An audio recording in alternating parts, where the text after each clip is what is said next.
Bonjour, je suis Franck Mercier, ingénieur avant-vente sur la solution BI de Microsoft, et aujourd'hui je veux présenter quelques nouveautés de la version 2 de Power Pivot. Alors ici je suis donc dans une fenêtre Power Pivot que vous connaissez sûrement déjà, et je vais commencer ici à vous illustrer une première nouveauté qui en fait est juste une amélioration d'une version précédente des colonnes calculées. Donc ici je vais faire tout simplement un calcul qui va me faire la marge entre mes, euh, mes, pro- mes prix de vente avec le coût de fabrication de mes produits. Donc là, je vais faire tout simplement une différence entre deux colonnes, donc chose qu'on pouvait faire déjà en version précédente, sauf que maintenant, voilà, lorsque les formules calculées, il va vous les surligner. Comme ça, vous pourrez tout de suite définir la différence entre les colonnes calculées et les colonnes natives à votre source de données. Donc ce que je vais faire ici, je vais renommer la colonne. Voilà. Et je vais donc tout simplement la renommer. Et ce que je vais faire, je vais la déplacer ici, hop, dans mon tableau. Alors, si vous regardez bien le ruban, vous voyez apparaître ici quelques nouveautés, notamment la possibilité de créer des KPI. Donc ici, l'option n'est toujours pas disponible car il faut maintenant créer des mesures. Alors, qu'est-ce que créer des mesures? Vous avez sûrement dû apercevoir dans la fenêtre ici une nouvelle zone qui s'appelle la grille qui va vous permettre de créer des nouvelles mesures. Donc l'idée c'est quoi?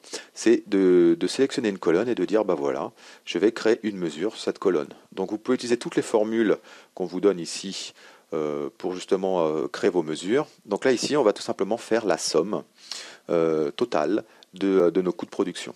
On va faire la même chose ici sur nos ventes. Voilà. Et on va calculer donc la marge totale que l'on a réalisée. On peut bien sûr utiliser ces formules-là donc sur d'autres calculs. Et là, j'aimerais par exemple ressortir sur mes numéros de commande le nombre distinct de commandes que j'ai eues. Donc je vais faire un distinct compte sur ces formules. Alors bien sûr, après, vous pouvez rentrer dans la formule de calcul et puis renommer ici, en fonction de vos besoins, les libellés que vous voulez présenter ensuite à vos utilisateurs. Alors, une fois que j'ai créé ces mesures, ici, vous voyez apparaître le bouton KPI. Donc à partir de là, vous allez pouvoir créer maintenant des indicateurs de performance sur les mesures que vous venez de créer. Donc ce que je vais faire ici, je vais cliquer sur le bouton et là vous voyez apparaître donc la fenêtre d'édition des indicateurs. Alors vous pouvez soit choisir de confronter votre mesure à une autre mesure existante ou alors mettre une valeur fixe. Donc moi ce que je veux faire, je veux mesurer ici ma marge par rapport à mes coûts de production. Et vous pouvez ensuite définir des seuils. Dire bah voilà, je vais mettre des seuils voilà, ici. Paf. Une fois que vous avez fait ça, vous pouvez bien entendu choisir quelle sorte d'indicateur vous voulez mettre en place et vous pouvez bien sûr définir des descriptions sur ces indicateurs. Donc une fois que j'ai défini mon indicateur, je clique sur OK et ce qui est intéressant, c'est que maintenant, voilà, une petite icône arrive ici pour vous dire que vous avez défini un KPI. Ce qui fait que maintenant, si vous faites un clic droit sur cette mesure, vous avez accès à la définition de votre KPI. Alors une fois qu'on a créé ça, je peux d'ores et déjà aller ici dans mon fichier Excel et créer un nouveau tableau croisé dynamique. Donc ici, on retrouve en fait les fonctionnalités qu'on avait précédemment dans Power Pivot, à la petite différence près, sauf que maintenant, ici, hop, vous allez retrouver vos mesures et votre KPI.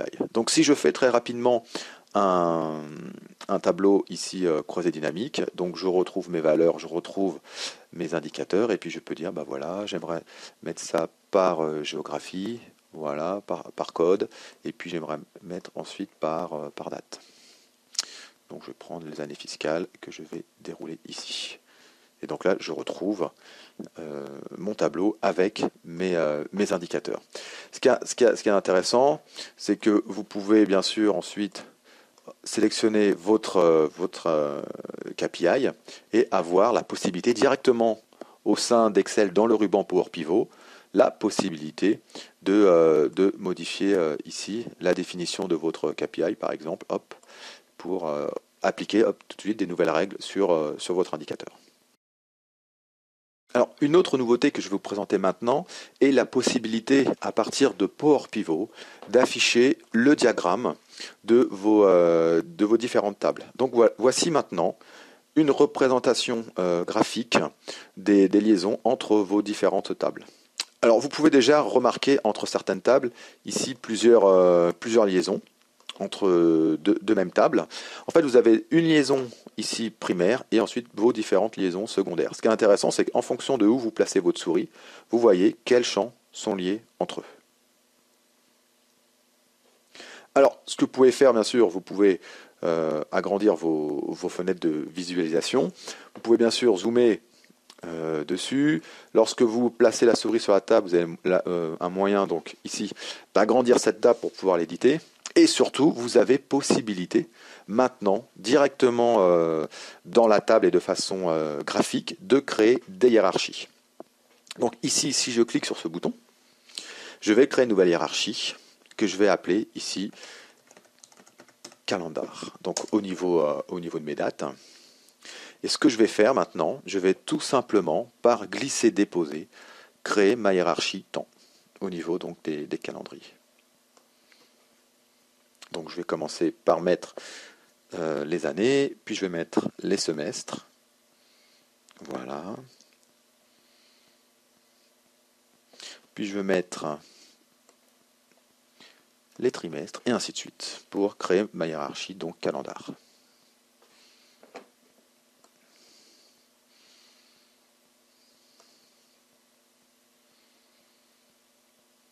Voilà. Je vais ensuite mettre les mois.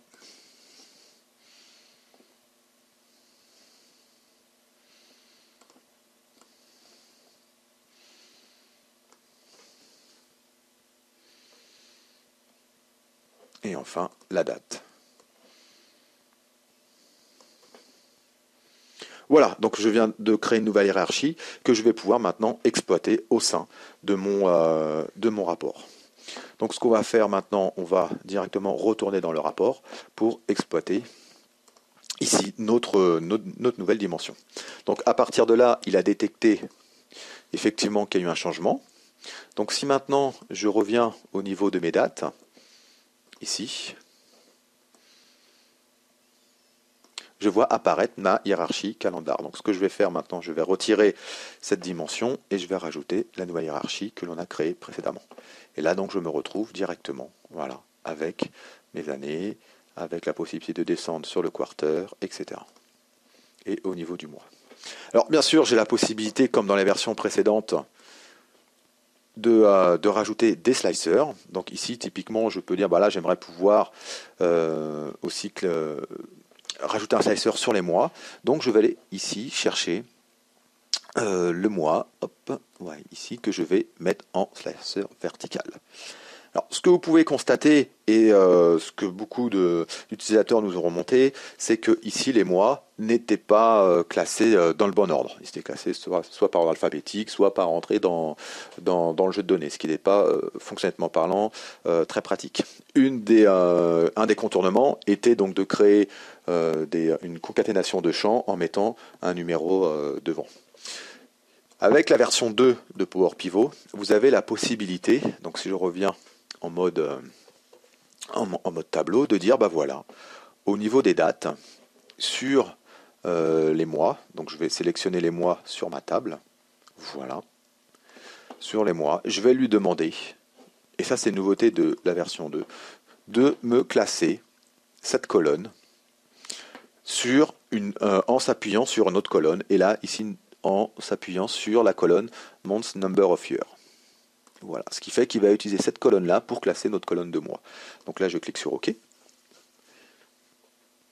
Et maintenant, si jamais je décide de classer cette colonne par ordre, ici, bah voilà, maintenant je me retrouve avec janvier en premier, et il va me conserver l'ordre des mois que l'on connaît aujourd'hui dans nos calendriers. Ce qui fait que si je reviens maintenant sur mon rapport, voilà, et que je rafraîchis au niveau des slicers, voilà, donc là vous voyez mes slicers, maintenant je vais rafraîchir, voilà, donc il me place ici mes slicers dans le bon ordre. Voici donc pour les nouveautés que je souhaitais vous présenter au cours de cette petite vidéo. Donc j'espère que vous avez pu voir la dimension qu'apporte Power Pivot V2 dans la création de rapports via Excel. Merci et à bientôt.